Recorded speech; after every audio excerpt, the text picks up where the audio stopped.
name is Natalie Prez, and I have an interview with a musician by the name of TREVAN on August 8th, 2025. So, can you please uh, introduce yourself and tell us, is this a band or are you a solo artist? That's what I couldn't figure out after discovering you. Thank you for asking, Natalie. So yeah, my name is Trevin. I have been a musician my entire life. I was actually born to my dad's own music playing in the delivery room, which is pretty kind of a cool part of my story. I grew up playing drums, got into guitar, learned how to produce, learned how to write. I've actually written songs with Macy Gray, and I've had stuff in commercials for Wendy's and T-Mobile, things like that. But I'm a solo artist. And I've actually been performing solo for quite a while recently, more just for economic reasons. But for that gig and for the stage, they were like, it'd be good for you to have a band. And it was so good because I grew up playing in bands. That's where it all started for me. So to do that was a really great experience to have guys up there with me. But yes, Trevin as an entity is me, the solo artist. So, is TREVAN your real name or your stage name for this act? Trevin is my actual birth name, yes. And it's pretty funny because to this day, I don't know for sure. My mom has said whenever people ask me, where does that come from? And I think she has described it very much like it just kind of came, like she just said, what about something like this? Um, but the joke was like after I was born, one of the first days she took me to the doctor and they opened the door and they're like, Trevon, Trevon. She's like, oh no, what have I done? And literally my entire life has been that. It's like Trevor, Trayvon, Trevan, Trevon, Travis, like all these different enunciations. But yes, Trevin is my birth name. And I tried different monikers over the years, but I ultimately came back to Trevin because I thought, the coolest thing is my entire life people have always said like, oh, that's different, or that's unique, that's kind of cool. So I wanted it to be like a owning my name in a positive way, where for most of my life I actually didn't like my name. Where is it that you're from, and what is the music scene like there? Are there any local bands or artists that you could recommend? Yes, so I'm actually from out here in the Valley, Woodland Hills, born and raised. I was born in Northridge, grew up playing around here. There used to be a place called the Cobalt Cafe, and bands like Incubus and Hubris. A lot. Yes, maybe you're familiar, Natalie. A lot of those, a lot of bands came up through that place. It's not there anymore. I'm fortunate that I'm friends with quite a few very talented singer songwriters and artists. If I had to recommend some from this area, there's a band called Blind Mirror, and I met them. The singer and the main guy, his name is Holden, the phenomenal vocalist here. They've got a very cool kind of gothic rock sound and style. Super talented. A dear friend of mine, MJ Ultra, awesome, like kind of blue-eyed soul R&B pop vibe to him. Just he does that song, "Girl, I know this might seem strange," and he does it so well. Like he just totally crushes it. And then with him, we have a songwriter night we do every week that he started about a year and a half ago, and such a great array of talent. There's a girl called Mayjoy who's awesome. There's this guy Michael Cleese who's really talented, and they're all very varying styles. And I'll also say this too. It's kind of interesting to say this, but because my ex, we're not together anymore, but she has a project and she goes by Megan Wren, and it's kind of like sassy hip hop, a la kind of Kesha Iggy Azalea ish kind of stuff. I produced most of the stuff and co-wrote most of the stuff with her, but she's starting to release a lot of that now, doing that process. So that's something cool. She's not out here anymore now. Now she's over that way. She's over that way somewhere. How would you describe your music to someone who has never heard your music before? My current incarnation and my this current era chapter is very much an homage to a lot of the stuff that I enjoyed kind of like teenage years. It's very much high school stuff. So I like to say it's 90s, 2000s summer rom-com nostalgia. So it's a lot of influences like Goo Goo Dolls, John Mayer, Jack Johnson, Jason Mraz, Third Eye Blind, The Fray, and varying degrees of those kind of groups and artists is taking a lot of influence from that. Train. Um, yeah, so that's usually how I would describe it to someone who's just discovering me. But if you were to go through my entire catalog, I've done stuff that's almost like Nine Inch Nails, Marilyn Manson, like that kind of era, especially because I grew up playing drums in metal bands, so I kind of came from that scene. Um, I've always loved the Backstreet Boys and things like that too. So I've done stuff that goes very towards the pop, almost Maroon 5 era. But yes, so that is how I would describe my music to someone who's never heard it before. You have your debut album out and about, Brand New Start. It's a little over what, maybe 1 to 2 years old. Can you tell me a little bit about it? Yes. So and thank you. This is great, Natalie. I really appreciate it. That album actually was birthed after surviving kind of one of the scariest moments in my life where uh, I experienced a near fatal accident that was brought on by what I would describe as mental, emotional health challenges within myself. And as I was healing from that, and I was basically somewhat bedridden, I had to wear like a body brace, and I was in a wheelchair, and I I just felt so unsafe at like my core. I really was having a hard time. And I think it showed me I was living with that already for a long time, but it just finally came to a head. So I found myself seeking out things that made me feel safe. So I was watching stuff like Friends, and a lot of my favorites go tos like movies like Legally Blonde, Freaky Friday, Cinderella Story with Hilary Duff. A lot of that era of movies and things like Grease. And as I started to gig again, and I would play a lot of these cover gigs at places that were very family friendly, I started thinking, I haven't really done something for this audience or this vibe, this environment. And I thought that might be something worth trying to do. And I had a lot of people around me. I would be playing them my stuff, and they'd say, I'd love to hear you do something more organic, or I'd love to hear you do something more. And I thought, I haven't really done that. So, okay, let's give that a shot. I reached out to my friend Michael Blue, who's the producer on the album with me. He did Colby Caillat's first album, if you're familiar, which had Starts in My Toes, Makes Me Crinkle My Nose. Had that song on it, Bubbly.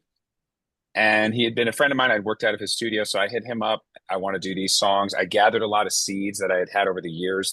One of the songs, Summer Vacation, that initial idea, I think I came up with in probably like 2016, like when I got a new guitar at the time.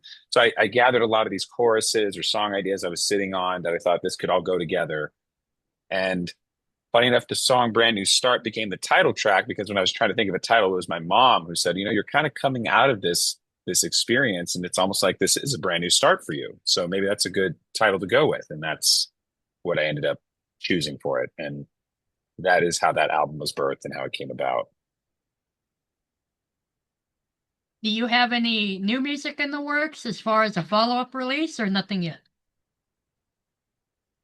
Yes. So actually what I have been doing, because even with that album, I wasn't always fully satisfied with how the final mixes on some of them came out. So I actually went through and remixed 5 of the songs. I also ended up picking a song that I wrote with my ex and a friend of ours, Max Mars, and I reworked that with the same guy. So that one's actually going to be coming out within this next week or so. It's called In the Moment, and I did a video at Six Flags with my videographer and his girlfriend and their daughter, and it's in the same vein as that album. It's still part of that same era, those songs.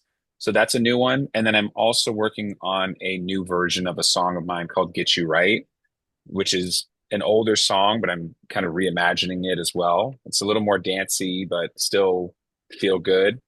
So doing that, but I'm also always writing. There's always song ideas. I did a song with some friends of mine for what's called a sync project. So it was like for a commercial opportunity, and kind of in the same vein again, they wanted like a 90s 2000s thing. So my friend Sam was like, oh, I think this could be perfect for you. So those are, as of now, what's in the works. But In the Moment will be the main one that's in the works. And then I'm hoping, because I played with the band and that went so well, I'm also revisiting other songs that I've sat on, maybe never properly released, and thinking about how to incorporate those into this moment in time. Mhm. How about playing live? Any upcoming shows or tours that you have planned out that you would like to discuss? Thank you for asking.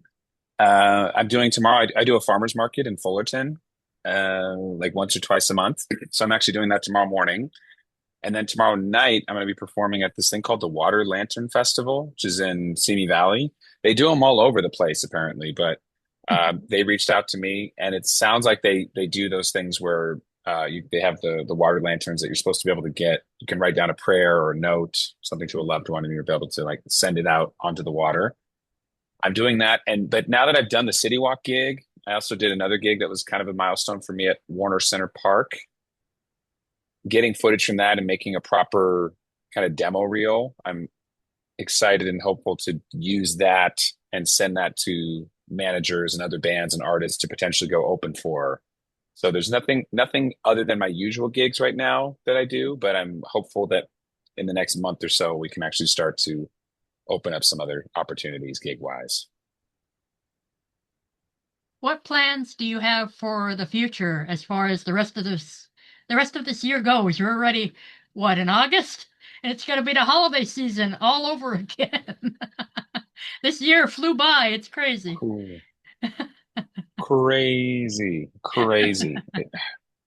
I know. I'm not the best. I don't know if you're this way. I'm not the best at keeping track of like days and time and stuff. So I just try and stay as like, I'm just focused on whatever I'm working on in the moment. And like you're saying, like, wait a minute. Oh my gosh, that's true. It's almost when I can see the seasons changing, it just trips me out. Like I can already see the sun right now and it just takes me back to like, I feel like I'm getting ready to go back to school again. Or all these memories as a kid of when this lighting Mhm. um, but yeah, the only real plans right now, like I said, release the music video for In the Moment. There's a couple other videos I'm hoping to finish for some of these songs, the remixed versions, and ideally try to open up some opportunities with other bands or artists that I could open for or go perform for with a band.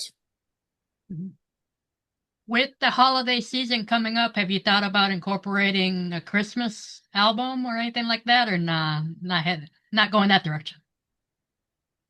It's funny you asked that. I have a few Christmas song ideas that I've started. I haven't finished them, and every like one or two of them are like I did maybe like a year or two ago, and each time it come around I'm like, oh, I should do that. Oh, I should do that, and I keep forgetting. I'm glad you're reminding me. Even just to get one or two of them done in time for the holiday actually would probably be a good idea. So I'm glad you're saying that. Maybe I will do that. Yeah, there have been times where I would see a band, like in December. I'm like, hey, I know that they're like a death metal band, but are they gonna sing Jingle Bells? Or are they gonna make Santa appear? And one band had Santa come out on Mhm. stage. I'm like, what? Mhm. So that was cool. Maybe stuff like that.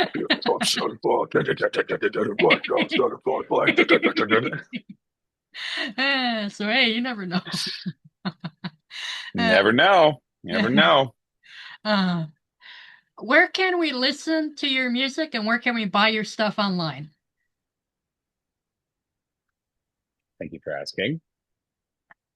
All my stuff is available on all platforms, so Spotify, Apple, YouTube, all the usuals. I think if you go to Trevan Music, TREVAN music.com, that's a pretty good spot to find the other things.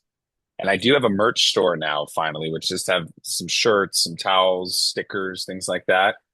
Pretty sure it's like it might be Trevan, TREVAN, Trevan merch dot Shopify. I'd have to check. Or if you go to the link in my bio, in my Instagram. So if you were to go to Instagram at Trevan Music, TREVAN Music, link in bio, there's a button that'll say merch store. And then from there, people can find other stuff. I'm hoping to launch a Patreon or something like that soon as well, because, finding ways to share more stuff that I have behind the scenes, things like that. And lastly, do you want to say or add anything else to get off your chest out there? Thank you for asking.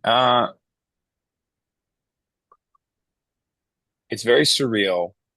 That City Walk gig, I don't know if you know or if you saw the clip of me, but there's a clip from like 2016 where I was pointing to the stage and saying, one day I'm going to do that. I'm going to be on that stage. And to have that happen, as well as this Warner Center gig I did back in June, I used to go to that park when I was a teenager, and I used to always think, oh man, one day. And to have kind of crossed those two milestones is pretty amazing. But simultaneously, it's the weirdest thing. I don't know if you relate to this, where sometimes you get to what is a dream, but maybe you've evolved so much in the process, so it doesn't feel like, oh my God, this is happening. It's sort of just like, okay, cool, this is happening. Like right on. Mhm. There's a little bit of I don't know if I would say sadness, but there's maybe a little bit of a feeling of a little bit of a feeling of grief, maybe, because maybe there might have still been a part of me that's been seeking the validation of achieving these moments, and then to achieve that and still feel like the same challenges are still there, the same doubts or questions are still there. Mhm. Um, that I guess if that was something I was going to get off my chest, that might be it. It's hopeful. I'm always going to keep striving forward, but it almost can create that feeling of you're aiming at a target, sort of with the sense that you're going to feel something or it's going to give you a sense of self. And then to get there and realize, just like everyone says, and like the Jim Carrey quote, I hope you get all your dreams, just to realize it's not going to really ultimately satisfy you. It's an interesting question mark for me of like, okay, like I'm going to keep moving forward, but how do I find that joy in myself as I'm doing it so that even if those things aren't happening, I can still feel okay where I am? I don't know if you relate at all to that. No, I get what you mean. Mhm. Yeah, Mhm. that's, quite an accomplishment. It feels like, hey, I did it. I made it here, but yet it still feels unreal but surreal at the same time, I guess. Like, hey, I actually did it, but wait, did I really do it? No, I did. And then you start double doubting yourself or like, wait, no, I did it. Yes, that. Well said. Very well said. Wait, yay. Thank you. Now, do I get to also say huge thank you to Natalie and Natalie's World? Everyone be sure to like and subscribe and follow for more interviews and more awesome music. Thank you.